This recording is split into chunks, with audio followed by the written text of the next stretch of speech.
Okay, welcome back to the class. So మనము ప్రీవియస్గా ఎంసీక్యూస్ని చూస్తున్నాము. దాంట్లో పార్లమెంట్ యొక్క మల్టీ ఫెసెటెడ్ రోల్స్, అంటే పార్లమెంట్కు ఉన్నటువంటి అన్ని రకాల అధికారాలు మరియు విధులు, అంటే అధికారాలను నిర్వహించడానికి లేదా విధులను నిర్వహించడానికి ఉన్నటువంటి కొన్ని ప్రత్యేక ఫెసిలిటీస్ లేదా ఎలిజిబిలిటీస్నే అధికారాలు అని అంటాం. సో మనం పార్లమెంట్ యొక్క అధికారాలు విధుల గురించి చూస్తున్నాం. సో దాంట్లో భాగంగా మొన్న క్లాస్లో కార్యనిర్వాహక అధికారాలు విధుల గురించి, తర్వాత శాసన అధికారాలు విధుల గురించి డిస్కస్ చేసినాము. ఈరోజు పార్లమెంట్కి ఉన్నటువంటి ఆర్థిక అధికారాలు మరియు విధుల గురించి చూద్దాం. సో మీకు ఆల్రెడీ తెలుసు, మనము డిస్కస్ చేసినాము రీసెంట్గానే బడ్జెట్ గురించి. సో మీరు స్పెషల్గా ఫోకస్ చేసి నేర్చుకోవాల్సింది ఏం లేదు, దీంట్లో సేమ్ రిపీటెడ్ పాయింట్స్, కాకపోతే యూ జస్ట్ సి క్వశ్చన్స్ ఇట్లా ఉంటవి అని చెప్పేసి చూసుకోవడం వరకు. ఓకే, సో చూడండి, మరి కార్యనిర్వాహక అధికారాలు మరియు శాసనాధికారాల తర్వాత ఉన్నటువంటి financial powers and functions. So దాంట్లో ఫస్ట్ క్వశ్చన్, ఎగ్జిక్యూటివ్ ఎవరి అధికారం కింద పన్నులను విధించవచ్చు లేదా వసూలు చేయవచ్చు అండ్ ఖర్చులు చేయవచ్చు. ఓకే, దీంట్లో నోట్ చేయాలి, డబ్బులని ఖర్చు చేసేది ఎగ్జిక్యూటివ్ వాళ్ళు. ఓకే, పార్లమెంట్ దగ్గర నుంచి మనీని తీసుకుంటారు కన్సాలిడేటెడ్ ఫండ్ ఆఫ్ ఇండియా నుంచి అప్రూవల్ ద్వారా, అండ్ తీసుకున్నటువంటి డబ్బుల్ని ఖర్చు చేసేది కార్యనిర్వాహక అధికారం అని గుర్తుపెట్టుకోవాలి. ఓకే, సో మరి డబ్బులు ఇచ్చేది ఎవరు అని అంటే కన్సాలిడేటెడ్ ఫండ్ ఆఫ్ ఇండియా. ఇది ఎవరి చేతిలో ఉంటుంది అంటే లోక్సభ. సో మనము క్షుణ్ణంగా చెప్పాలి అని అంటే లోక్సభ దగ్గర నుంచి బడ్జెట్ని తీసుకుంటారు. జనరల్గా చెప్పాలి అని అంటే పార్లమెంట్. సో మనము రెస్పాన్సిబిలిటీ గురించి కూడా మాట్లాడతాం. ఓకే, ఎప్పుడైతే మినిస్టర్స్ యొక్క కలెక్టివ్ రెస్పాన్సిబిలిటీ గురించి మాట్లాడతామో అప్పుడు ఏమని చర్చిస్తాం మనము, ఆర్టికల్ 75 ప్రకారము the ministers are responsible to the Lok Sabha collectively, house of the people అని అంటాం. పార్లమెంట్ మనకు రాజ్యాంగంలో లోక్సభ రాజ్యసభ అనే పదాలు కనిపించవు. So house of the people and council of the states అని చెప్పేసి కనిపిస్తాయి. సో 75 ప్రకారము ministers are responsible to the house of the people అని చెప్పేసి అంటాం. సో డైరెక్ట్గా వాళ్ళు లోక్సభకి బాధ్యత వహిస్తారు, ఎందుకంటే లోక్సభ ప్రజల ద్వారా ఎన్నుకోబడ్డ సభ కాబట్టి. సో జనరల్గా చెప్పుకోవాలి అంటే the ministers responsible to the parliament అని చెప్పేసి అంటాం. సో అదే మాదిరిగా బడ్జెట్ని మనము లోక్సభ నుంచి తీసుకుంటాం పర్టికులర్గా, ఎందుకంటే లోక్సభ కంట్రోల్లో కన్సాలిడేటెడ్ ఫండ్ ఆఫ్ ఇండియా ఉంది. సాధారణంగా మనం మాట్లాడుకోవాలి అని అంటే బడ్జెట్ని మనం పార్లమెంట్ నుంచి తీసుకుంటాం. సో ఇక్కడ ఖర్చు చేసేది ఎవరు అని అంటే పాయింట్ నెంబర్ 1 కార్యనిర్వాహక అధికారి. ఓకే, ఖర్చు చేసేది కార్యనిర్వాహక అధికారి. తర్వాత సో ఇది బడ్జెట్కి సంబంధించి. ఓకే, అండ్ పన్నుకి సంబంధించిన డబ్బులే బడ్జెట్లోకి కూడా వెళ్తాయి కదా, అందుకే పన్నులని విధించే అధికారం, వసూలు చేసే అధికారం, ఖర్చు చేసే అధికారం. సో ఈ పన్నులకు సంబంధించిన డబ్బులు కూడా కన్సాలిడేటెడ్ ఫండ్ ఆఫ్ ఇండియాలోకి వెళ్తే దాంట్లో నుంచి అప్రూవల్ ద్వారా తీసుకున్నటువంటి కార్యనిర్వాహక అధికారులు ఖర్చు చేస్తారు. సో వసూలు చేసే అధికారం ఎవరికి ఉంది, అది కూడా కార్యనిర్వాహక అధికారికే, విధించేటువంటి హక్కు కార్యనిర్వాహక అధికారికే ఉంది. కాకపోతే పన్నులు విధించడం ఎవరి అధికారం కింద జరగాలి అని అంటే ఒక చట్టం లేకుండా ఎలాంటి పన్ను విధించడానికి అవకాశం లేదు. కాబట్టి పార్లమెంట్ యొక్క చట్టం యొక్క అనుమతి అవసరం. అంటే పన్ను విధించడానికి పార్లమెంట్ చట్టం తయారు చేయాలి, అండ్ ఆ పన్ను విధించేది కార్యనిర్వాహక వర్గం వాళ్ళు, వసూలు చేసేది కార్యనిర్వాహక వర్గం వాళ్ళు, ఖర్చు చేసేది కార్యనిర్వాహక వర్గం వాళ్ళు అని నోట్ చేయాలి. ఓకే, దీంట్లో ప్రధానమంత్రి అతని యొక్క మండలితో కలిసి పన్నులు ఎట్లా విధించాలి అని చెప్పేసి చర్చలు చేసి ఫైనలైజ్ చేస్తారు, అంటే డ్రాఫ్ట్. ఆ ఫైనలైజ్ చేసిన డ్రాఫ్ట్ని వాళ్ళ ముందల ఉంచుతారనమాట. ఎవరి ముందల? పార్లమెంట్ ముందల ఉంచుతారు. సో పార్లమెంట్ చట్టం తయారు చేసి ఆ డబ్బులు వాళ్ళు వసూలు చేయడానికి లీగలైజేషన్ ఇస్తుంది. సో రాష్ట్రపతి యొక్క అనుమతి లేకుండా, సో ఇది కూడా ఒక రకమైన మనీ బిల్ కాబట్టి రాష్ట్రపతి అనుమతి లేకుండా ప్రవేశపెట్టారు. సో పార్లమెంట్ చట్టం చేస్తుంది, సుప్రీంకోర్టు పన్ను వసూలు దగ్గర పిక్చర్లోకి రాదు. దేర్ఫోర్ పార్లమెంట్ సమాధానం.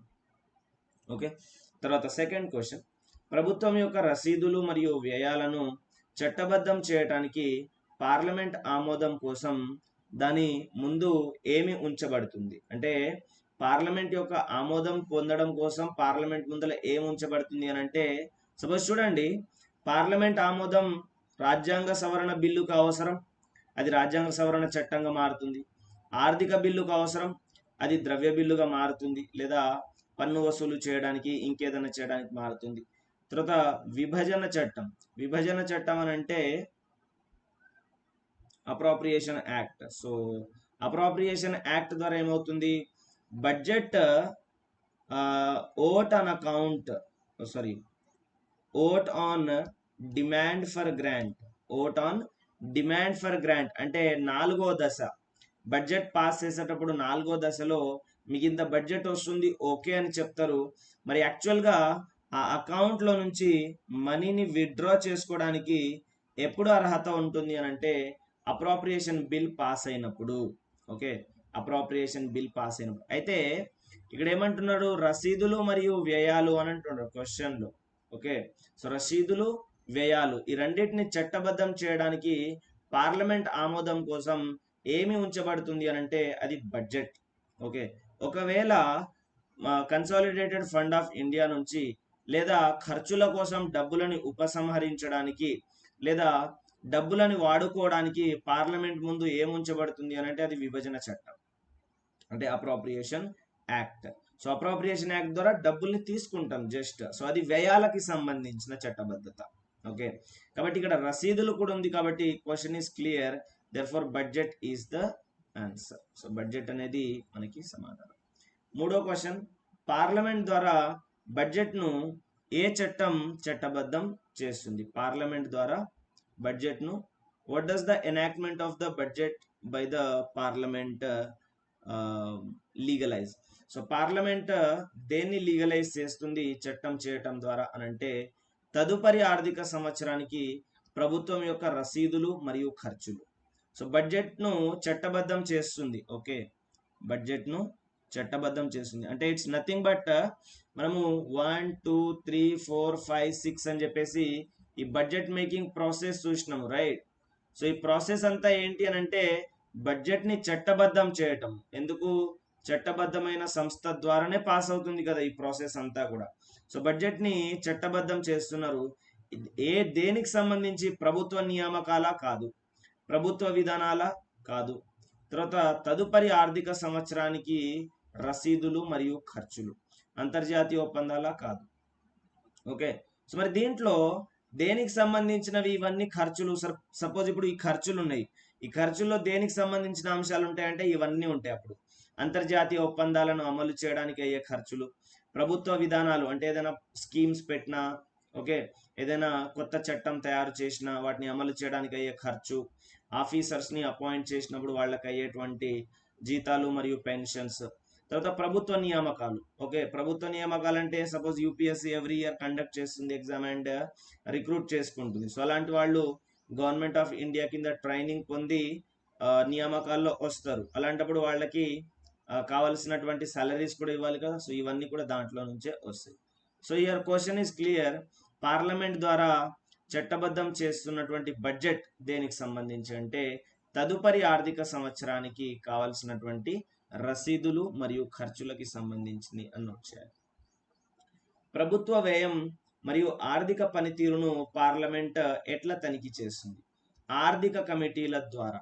ఎగ్జిక్యూటివ్ కమిటీ అనే కాన్సెప్టే లేదు, న్యాయ వ్యవస్థ పిక్చర్లోకి రాదు, రాష్ట్రపతి అతను కేవలం సిఫారసు చేయటం వరకే అతని రోల్ ఉంటుంది.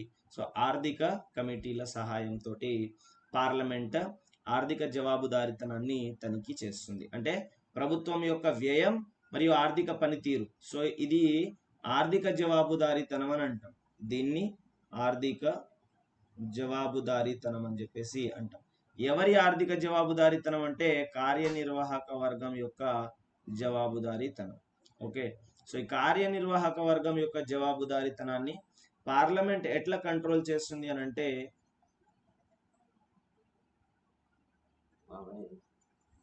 ఈ విధంగా ఆర్థిక జవాబుదారితనాన్ని అంటే కార్యనిర్వాహక వర్గం వీళ్ళ చేతుల్నే కదా ఉంది. మొత్తం పన్ను వసూలు చేసే అధికారం వీళ్ళ చేతుల్నే ఉంది.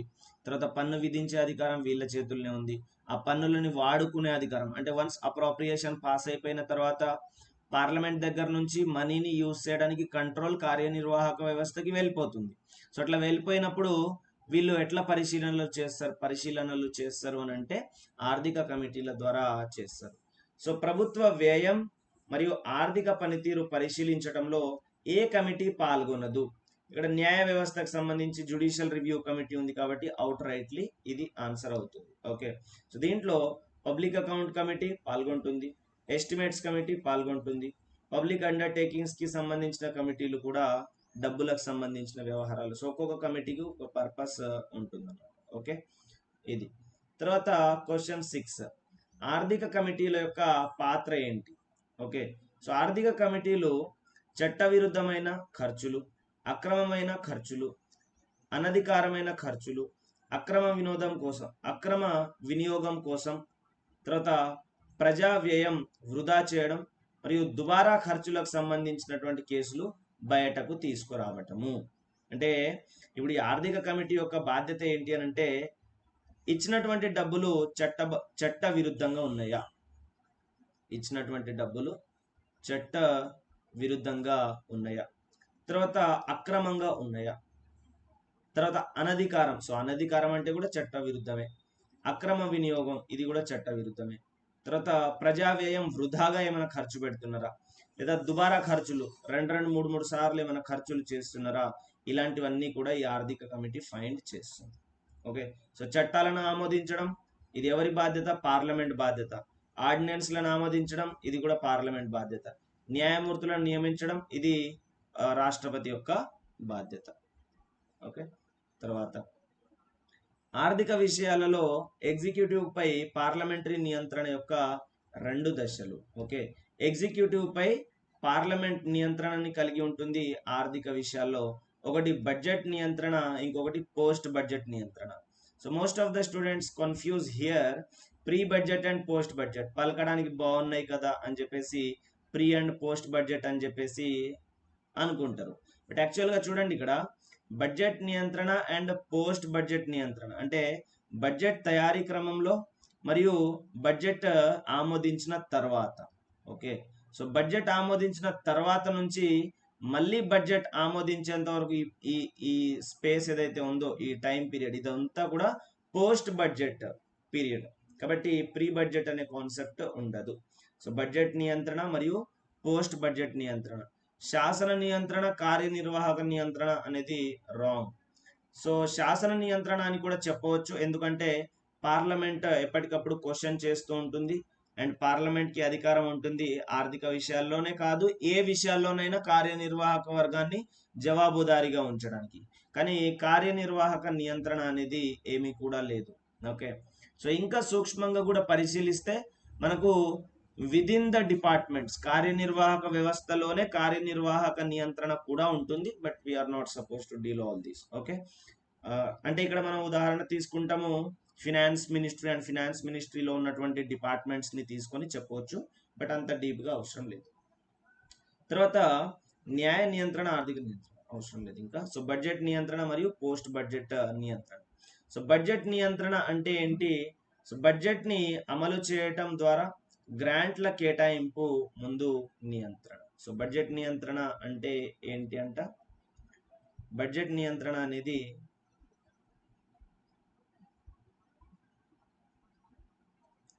control before the appropriation of the grants through the enactment of the budget.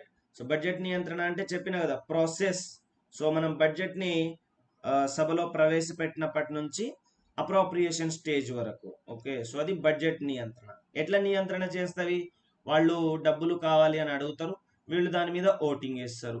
Voting వేసే క్రమంలో టోకెన్ కట్ మోషన్ అని, పాలసీ కట్ మోషన్ అని, తర్వాత ఎకానమీ కట్ మోషన్ అని, సో ఇట్లా మోషన్స్ని ప్రవేశపెట్టడం కూడా, తీర్మానాలను ప్రవేశపెట్టడం కూడా జరుగుతుంది. సో బడ్జెటరీ కంట్రోల్ అని అంటే విదిన్ ద ప్రాసెస్. మనం అనుకున్నాం కదా 1, 2, 3, 4, 5, 6 అని. సో ఈ మీన్ వైల్ ఈ ప్రాసెస్లో ఉన్నదే బడ్జెటరీ కంట్రోల్. అంటే అది ఇప్పుడు బడ్జెట్ని ఆమోదించే ప్రక్రియలో, ఆమోదించే ప్రాసెస్లో ఉందన్నమాట. సో ఎనాక్ట్మెంట్ అయిపోయిన తర్వాత అప్పుడు పోస్ట్ బడ్జెట్ కంట్రోల్ని కలిగి ఉంటుంది. So post budget control after the appropriation of the grants through the financial committees. So ఇక్కడ 3 అని పడింది, ఇది మిస్టేకెన్. సో ఇక్కడ బడ్జెట్ నియంత్రణ అనేది బడ్జెట్ను ఎనాక్ట్మెంట్కి ముందు, అంటే డబ్బుల్ని కార్యనిర్వాహక అధికారానికి అధికారం ఇవ్వకంటే ముందు అది బడ్జెటరీ కంట్రోల్. సో వన్స్ అధికారం ఇచ్చిన తర్వాత అది post budgetary control. Okay, so enactment of the appropriation act. So appropriation చట్టం తీసుకొస్తున్నారంటే అర్థం ఏమిటి? కార్యనిర్వాహక వ్యవస్థకి, కార్యనిర్వాహక అధికారికి వాళ్ళకి అధికారం ఇచ్చేస్తున్నాం అనమాట. మీరు మాకు డిమాండ్ ఫర్ గ్రాంట్స్గా ప్రవేశపెట్టినారు, సో వాటిని మేము అప్రోప్రియేషన్ యాక్ట్ ద్వారా చట్టబద్ధం చేసేస్తున్నాము, సో ఆ మనీని మీరు వాడుకోవచ్చు. So legalising the expenditure of the executive. So executive అడిగినటువంటి ఎక్స్పెండిచర్ని లీగలైజ్ చేయడము అదనమాట. సో బడ్జెట్ ఏ సూత్రం ప్రకారము పనిచేస్తుందంటే యాన్యుటీ, అంటే వార్షికం అనే సూత్రం ప్రకారం ఆధారపడి. సో బడ్జెట్ని ఎప్పుడు ప్రవేశపెడతామని అడుగుతున్నాడు అనమాట ఇండైరెక్ట్ వేలో. సో అది వార్షికం. ఆర్థిక సంవత్సరం చివరిలోగా ఖర్చు చేయకపోతే మంజూరు చేయబడ్డటువంటి డబ్బులకి ఏం జరుగుతుంది? సపోజ్ ఇప్పుడు మీరు 100 crores అడిగినారు and enactment of the appropriation act ద్వారా మీకు 100 crores వచ్చినవి. ఎవరికి వచ్చినాయి 100 crores? ఎవరు అడిగిర్రు?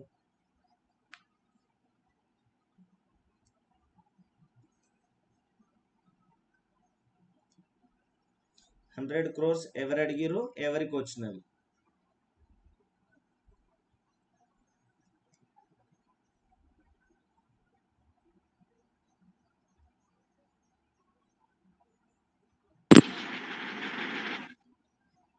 ఓకే, సో కార్యనిర్వాహక వర్గానికి. సో కార్యనిర్వాహక వర్గం వాళ్ళు అడిగినారు 100 crores, అప్రోప్రియేషన్ యాక్ట్ ద్వారా వాళ్ళకి వచ్చినవి. సో ఇప్పుడు ఏం చేస్తారు అని అంటే 90 crores ఖర్చు చేసినారు, 10 crores మిగిలినవి. సో మరి ఇప్పుడు ఈ 10 crores ఏం జరుగుతావనంటే దీని గడువు ముగిసి కన్సాలిడేటెడ్ ఫండ్ ఆఫ్ ఇండియాలోకి తిరిగి వెళ్ళిపోతుంది అనమాట. వచ్చే సంవత్సరానికి బదిలీ అవుతుందా? నో. రాష్ట్రాల మధ్య పంపిణీ అసలు క్వశ్చనే లేదు. కేంద్రానికి సంబంధించిన బడ్జెట్ రాష్ట్రాల మధ్యకి ఎందుకు వస్తుంది? రాదు.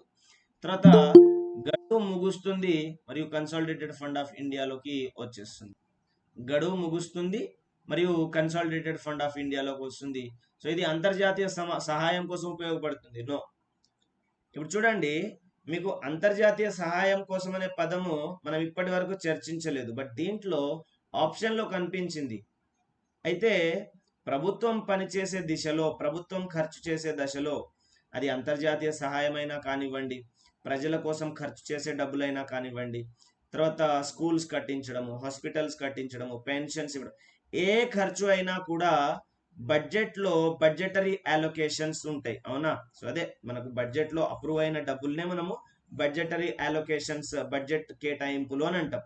బడ్జెట్ కేటాయింపుల నుంచే ఖర్చు చేస్తాం తప్ప ఇక్కడ బడ్జెట్లో మిగిలిపోయినటువంటి డబ్బులు ఏమవుతుంది? ఆటోమేటిక్గా కన్సాలిడేటెడ్ ఫండ్ ఆఫ్ ఇండియాలోకి వెళ్ళిపోతుంది. ఓకే, సో ఇదన్నమాట. అయితే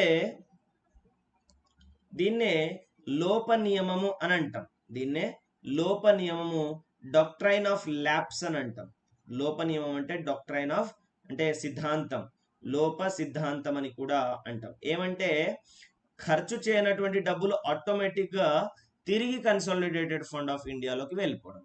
ఓకే, సో ఖర్చు చేయనటువంటి డబ్బుల ఈ పద్ధతిని ఏమంటారు? Zero budget no, roll over fund no, లోపం నియమం ఎస్, బడ్జెట్ మిగులు. ఇది బడ్జెట్ మిగులే. ఓకే, బడ్జెట్ మిగులునే ఇది. కానీ ఇక్కడ ఏం జరిగింది? ఖర్చు చేయనటువంటి డబ్బులు తిరిగి ఇచ్చే పద్ధతి అంటున్నారు. ఓకే, అది మిగిలిన బడ్జెటే, కాకపోతే తిరిగి ఇచ్చే పద్ధతిని ఏమంటారు అని అంటే అది లోప నియమం అంటారు. సో ల్యాప్స్ నియమం ద్వారా ఏం జరుగుతుంది? ల్యాప్స్ నియమం ద్వారా ఏం జరుగుతుంది అని అంటే పార్లమెంట్ ద్వారా సమర్థవంతమైన ఆర్థిక నియంత్రణ లేదా నిర్వహణ జరుగుతుంది. ఇప్పుడు 100 కోట్లు అడిగినారు, 90 ఖర్చు చేసినారు, 10 మాత్రం మిగిలినాయి. ఒకవేళ ఈ ల్యాబ్స్ నియమం లేకపోతే ఈ 10 కోట్లు సంబంధించినటువంటి మినిస్టర్ కరప్షన్ చేసే అవకాశం ఉంది, మినిస్టర్ వాడుకునే అవకాశం ఉంది. సో ఇవి తిరిగి ఆటోమేటిక్గా ఏ తండ్రి జేబులో నుంచి వచ్చినాయో, ఏ తల్లి జేబులో నుంచి వచ్చినాయో ఆ తల్లి జేబులోకి వెళ్ళిపోతున్నాయి. సో ఇక్కడ డబ్బులు ఇచ్చినటువంటి తల్లి తండ్రి ఎవరు అని అంటే Lok Sabha are consolidated fund of India. So consolidated fund of ఇండియాలోకి వెళ్ళిపోతున్నాయి. అవునా? సో మరి దీని అర్థం ఏంటి? లోక్సభ లేదా పార్లమెంట్ ఈ విధంగా నియంత్రణని కలిగి ఉంటుంది, సో దాట్ అనవసరమైన ఖర్చులు జరగవు. సో నిధుల స్వయంచాలక పునఃసమీకరణ నో. శాశ్వత వ్యయంగా మారుతుందా? కాదు.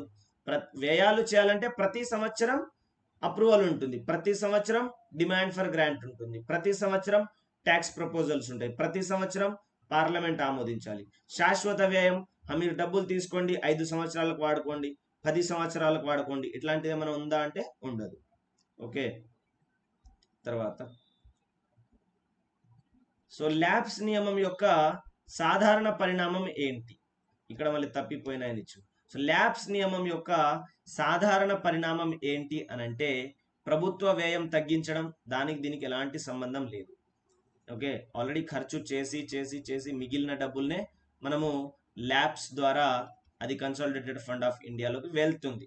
సో అయితే ఇక్కడ కార్యనిర్వాహక వర్గం వాళ్ళకి 10 crores లాసే అవుతుంది కదా. 100 crores ఇచ్చినారు వాడుకోండియా అని, మరి 90 crores మాత్రమే వాడినారు, 10 crores ఇప్పుడు తిరిగి కన్సాలిడేటెడ్ ఫండ్ ఆఫ్ ఇండియాలోకి వెళ్తుంది అని అంటే 10 crores వాళ్ళకి లాస్.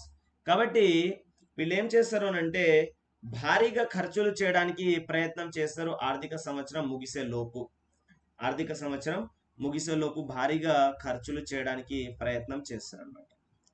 సో ఇట్లా ప్రయత్నం చేసే క్రమంలో ఫుల్గా వీళ్ళు రష్గా ఖర్చులు చేయడానికి ప్రయత్నం చేస్తారు. దాన్నే మనం అంటాము మార్చ్ రష్ అని చెప్పేసి, దాన్ని అంటాము మార్చ్ రష్ అని చెప్పేసి అంటారు. అంటే దాదాపు వీళ్ళకి ఫిబ్రవరి మార్చ్ నెలలో కనిపిస్తుంది అనమాట. ఓకే, ఎందుకంటే మళ్ళీ మార్చ్ 31 వస్తే మనకి ఫినాన్షియల్ ఇయర్ ఎండ్ అయిపోతుంది. కాబట్టి మార్చ్లో సాధ్యమైనంత వరకు డబ్బుల్ని ఖర్చు చేసేద్దామని ఊరుకులాడతారు. సో దాన్నే మార్చ్ రష్ అని చెప్పేసి అంటారు. ఓకే, సో ఇవి దీనికి ఉన్నటువంటి ఆర్థిక అధికారాలు. తర్వాత పార్లమెంట్కి రాజ్యాంగానికి సంబంధించి ఎలాంటి అధికారాలు విధులు ఉన్నాయి అనేది ఒకసారి చూడండి. ఓకే, సో రాజ్యాంగాన్ని అర్థం చేసుకోవడం అంటే ఇంటర్ప్రిటేషన్ ఆఫ్ ద కాన్స్టిట్యూషన్. ఇది ఎవరికి ఉన్న అధికారం? సుప్రీంకోర్టు. రాజ్యాంగాన్ని అమలు చేయటం భారతదేశంలో ఏ ఏజెన్సీస్ ఉన్నాయో వాటన్నిటికీ ఉంది. అండ్ అది కరెక్ట్గా అమలు అవుతుందా లేదా అని చెక్ చేసే అధికారము సుప్రీంకోర్టుకి ఉంటుంది. ఓకే, సో రాజ్యాంగాన్ని అమలు చేసే అధికారం. అమలు చేయటం అంటే ఏంటి? రాజ్యాంగంలో ఉన్న ప్రిన్సిపల్స్ని ఫాలో చేయటం లేదా ఫాలో అవ్వటం. కార్యనిర్వాహక అధికారానికి సంబంధించిన ప్రిన్సిపల్స్ ఉన్నవి, అది ఫాలో అవ్వాలి, దేర్ బై అది అమలు చేస్తున్నట్టు అర్థం. తర్వాత దీనికి సంబంధించి పార్లమెంట్కి సంబంధించి ప్రొవిజన్స్ ఉన్నవి. సో పార్లమెంట్ అనేది అమలు చేయాలి, అవునా? తర్వాత అయితే రాజ్యాంగం అమలు అవుతుందా లేదా కరెక్ట్గా అమలు అవుతుందా లేదా, రాజ్యాంగం ప్రకారం ఆఫీసర్స్ పని చేస్తున్నారా లేదా అని చెక్ చేసుకునేటువంటి అధికారం మాత్రం సుప్రీంకోర్టుకి ఉంటుంది. రాజ్యాంగాన్ని రద్దు చేయటం ఎవరికి లేనటువంటి అధికారం. రాజ్యాంగాన్ని మనం రద్దు చేయలేం. సో రాజ్యాంగాన్ని సవరించే అధికారము పార్లమెంట్ కలిగి ఉంటుంది. సో పార్లమెంట్ ఎలాంటి అధికారం కలిగి ఉంది అని అంటే రాజ్యాంగం సవరించేటువంటి అధికారాన్ని కలిగి ఉంది. సో ఎలాంటి మెజారిటీ అవసరం? ప్రత్యేక మెజారిటీ, స్పెషల్ మెజారిటీ అవసరం రాజ్యాంగాన్ని సవరణ చేయడానికి. సాధారణ మెజారిటీ ద్వారా చేసేటువంటి సవరణలుగా పరిగణించబడవు. ప్రత్యేక మెజారిటీ, రాష్ట్రపతి యొక్క ఆమోదం అవసరం. ఎప్పుడు? లోక్సభ రాజ్యసభ పాస్ చేసిన తర్వాత రాష్ట్రపతి దగ్గరికి వెళ్తుంది. సో ఇతనికి ఎలాంటి వీటో అధికారం కూడా ఉండదు రాజ్యాంగ సవరణకు సంబంధించిన బిల్లుల విషయంలో. 24వ రాజ్యాంగ సవరణ 1971 గుర్తుపెట్టుకోవాలి. సో రాష్ట్ర శాసనసభ ఆమోదం, ఎస్, కొన్ని కేసెస్లో రాష్ట్ర శాసనసభలో కూడా రాజ్యాంగ సవరణల మీద అధికారం వస్తుంది. బట్ మనకు అడిగినటువంటి క్వశ్చన్లో సవరించడానికి పార్లమెంట్కి ఎలాంటి మెజారిటీ లేదా ఏమి అవసరం అని అంటే ప్రత్యేక మెజారిటీ అనేది అవసరం. సో ప్రత్యేక మెజారిటీ అంటే ఏంటి? ప్రతి సభలో అంటే లోక్సభలోను రాజ్యసభలోను రెండు సభల్లో ఓటింగ్ ఉంటుంది. రెండు సభలో మూడింట రెండు వంతు మెజారిటీ తోటి అవసరం. అంటే 2/3 మెజారిటీ తోటి ఆమోదించాలన్నమాట. 2/3 దీన్ని మనము స్పెషల్ మెజారిటీ అని చెప్పేసి అంటాం. ఓకే, సో ఇక్కడ ఆప్షన్స్ చూడండి. రాజ్యాంగాన్ని సవరించడానికి ప్రత్యేక మెజారిటీ ఏర్పరుస్తుంది, లేదా ప్రత్యేక మెజారిటీ అంటే ఏంటి? ప్రతి సభలో మెజారిటీ సభ్యులు హాజరై ఓటు వేస్తున్నారు. తర్వాత ప్రతి సభలోని మొత్తం సభ్యత్వంలో, ఇది గుర్తుపెట్టుకోవాలి, మొత్తం సభ్యత్వం అంటే total number of members and the number of members present and voting. So ఇది ఒక కాన్సెప్ట్, అరౌండ్ ఒక 20 minutes పడుతుంది. మనం రాజ్యాంగ సవరణ చర్చించేటప్పుడు చూద్దాం. కాకపోతే నోట్ చేయండి, మొత్తం సభ్యత్వం అంటే దీంట్లో వేకెన్సీస్ తోటి సంబంధం లేదు. ఓకే, తర్వాత రెసిగ్నేషన్స్ తోటి సంబంధం లేదు, తర్వాత రిమూవల్స్ తోటి సంబంధం లేదు, అబ్సెంటీస్ తోటి సంబంధం లేదు. సో టోటల్ నంబర్ ఆఫ్ మెంబర్స్ని క్యాల్కులేట్ చేస్తారు. Okay, so total number of మెంబర్స్లో అంటే ఎటు పోయి రాజ్యాంగ సవరణ చేయాలి అని అంటే 270 మందికి ఆమోదం అవసరం. 270 మంది ఆమోదం అనేది అవసరం. సో ఒకవేళ ఇప్పుడు మనం సభ చర్చలను నిర్వహించడానికి 55 మంది ఉంటే సరిపోతుంది అని అన్నాం. మరి రాజ్యాంగ సవరణ చేయడానికి ఆమోదం ఎంతమంది ఇవ్వాలంటే 270 మంది ఇవ్వాలి. సో సాధారణ సభ లేదా సాధారణ చట్టాల చేసే కోరం దీనికి మనకి పనికిరాదు. ఓకే, సో దీనికి 270 మంది ఆమోదిస్తేనే అది రాజ్యాంగ సవరణగా ఆమోదించబడింది. సో ప్రతి సభలో ఏకగ్రీవం అనేది ఇంపాసిబుల్, కాబట్టి ఇది ఆప్షన్ కాదు. రాష్ట్రపతి ఆమోదం మరియు మెజారిటీ రాష్ట్ర శాసన సభలు ఆమోదం చేయాలి అంటున్నారు. నో. సో రాజ్యాంగాన్ని సవరించడానికి ప్రత్యేక మెజారిటీ అంటే ఏంటి అని అంటే బోత్ హౌసెస్ లో 2/3 మెజారిటీ, రెండు సభల్లోనూ 2/3 మెజారిటీ అని గుర్తుపెట్టుకోవాలి. సో రాజ్యాంగంలో కొన్ని నిబంధనలను సాధారణ మెజారిటీ ద్వారా చేయవచ్చు. ఓకే, కొన్ని నిబంధనలను సాధారణ మెజారిటీ ద్వారా సవరణ చేయవచ్చు. తర్వాత రాష్ట్ర శాసనసభ సమ్మతి అవసరమయ్యే రాజ్యాంగ నిబంధనలను సవరించడానికి ఏమి అవసరం? ఓకే, సో మనకి కొన్ని సవరణలు జరుగుతాయి కేవలం పార్లమెంట్ ద్వారా, కొన్ని సవరణలకు అవసరం పార్లమెంటు ప్లస్ రాష్ట్ర శాసన సభలు. పార్లమెంటు మరియు రాష్ట్ర శాసన సభలు ఎన్ని అని అంటే 1/2 వంతు. అంటే ప్రస్తుతం 24 ఉంటే 28 ఉంటే 14 రాష్ట్రాలు ఆమోదించాలన్నమాట. సో పార్లమెంట్ ఒకటి సింపుల్ మెజారిటీ ద్వారా అమెండ్ చేస్తుంది, ఇంకొకటి స్పెషల్ మెజారిటీ ద్వారా అమెండ్ చేస్తుంది, ఇంకొకటి special majority plus 14 states. So రాష్ట్ర సమ్మతి అవసరమైన అయ్యేటువంటి రాజ్యాంగ సవరణలకు ఎలాంటి నిబంధన అవసరం అని అంటున్నాడు. సో పార్లమెంట్లో స్పెషల్ మెజారిటీ, ఇది సాధారణ మెజారిటీ కాదు. అండ్ కనీసం సగం రాష్ట్రాల సమ్మతి అవసరం, అవసరం. సో అందుకే చెప్తున్నా, very careful those who are using this document without class. So జాగ్రత్తగా యూజ్ చేయాలి, otherwise you are going to be in the trouble of concept. So conceptual trouble వస్తుంది మీకు. Okay, therefore special majority plus half of the states సమ్మతి అవసరం అన్నమాట. So రాష్ట్ర శాసన సభల యొక్క సమ్మతి అవసరమయ్యేటువంటి రాజ్యాంగ సవరణలు సాధారణ మెజారిటీ, ఇది స్పెషల్ మెజారిటీ. ఓకే, పార్లమెంట్లో ప్రత్యేక మెజారిటీ మరియు అన్ని రాష్ట్రాలు అన్నాడు ఇక్కడ, ఇది okay, first segment okay, special majority అని ఇచ్చిండు. బట్ ఇక్కడ అన్ని రాష్ట్రాలు అని ఇచ్చిండు, కాబట్టి రాంగ్. సో రాష్ట్రపతి యొక్క ఆమోదం మరియు సుప్రీంకోర్టు యొక్క ఆమోదం. చట్టం తయారు చేసే క్రమంలో, బిల్లులని ఆమోదించే క్రమంలో సుప్రీంకోర్టు కానీ హైకోర్టు కానీ ఎటువంటి పాత్రని కలిగి ఉండవు. అవి కేవలం ప్రాసెస్ కంప్లీట్ అయిపోయిన తర్వాత మాత్రమే వస్తుంది. సో రాజ్యాంగ సవరణ ప్రక్రియ ప్రారంభించే అధికారం కేవలం పార్లమెంట్కి ఉంది. ఓకే, సో ఓకే, ఇట్లా చూడండి, రాజ్యాంగ సవరణను ప్రారంభించే అధికారము పార్లమెంట్కి ఉంది మరియు శాసనసభలకి కూడా ఉంది. ఇది మళ్ళీ ఒక అంబిగ్యుయస్ స్టేట్మెంట్, కేర్ఫుల్గా నోట్ చేయాలి ఆప్షన్స్ని చూసి ఇన్ కేస్ క్వశ్చన్ వచ్చినప్పుడు. మోస్ట్ ఆఫ్ ద టైం రాజ్యాంగ సవరణలను ప్రారంభించే అధికారం పార్లమెంట్కి మాత్రమే ఉంటుంది. కానీ ఇన్ ఓన్లీ వన్ కేస్, అదేంటి అని అంటే మనకి ఆర్టికల్ 169 ప్రకారము లెజిస్లేటివ్ కౌన్సిల్ని క్రియేట్ చేయాలి అని అంటే లెజిస్లేటివ్ అసెంబ్లీలో సింపుల్ మెజారిటీ తోటి రెజల్యూషన్ పాస్ చేస్తే, స్పెషల్ మెజారిటీ తోటి పాస్ చేస్తే పార్లమెంట్లో సింపుల్ మెజారిటీ తోటి ఆమోదం చేసి రాజ్యాంగానికి సవరణ చేస్తారు. అగైన్ ఈ ప్రకారం చేసినటువంటి సవరణ రాజ్యాంగ సవరణగా పరిగణించబడదు అని కూడా నోట్ చేయాలి. ఓకే, సో ప్రారంభించే అధికారం రాష్ట్రపతికి నో, ప్రధానమంత్రి నో, పార్లమెంట్ ఎస్, శాసనసభలకి ఓన్లీ ఇన్ దిస్ కేస్ వస్తుంది, but most of the time పార్లమెంట్కే ఉంటుంది అన్నమాట.